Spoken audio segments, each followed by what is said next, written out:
Praise lord. సామెతల గ్రంథము 27వ అధ్యాయము 6వ వచనంలో, మేలును కోరి స్నేహితుడు గాయము చేయును, పగవాడు లెక్కలేని ముద్దులు పెట్టును.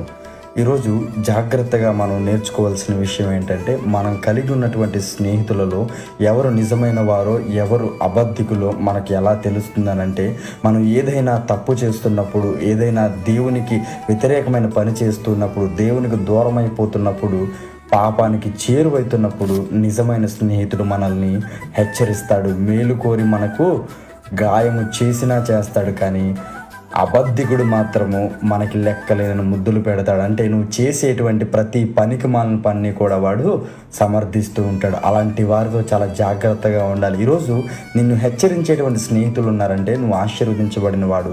అలా కాకుండా నువ్వు చేసే ప్రతి పనిని వారు సమర్థిస్తున్నారంటే అటువంటి వారికి దూరంగా ఉండాలని ప్రభు పేరిట తెలియజేస్తాను. ఈరోజు ఎలాంటి స్నేహితులు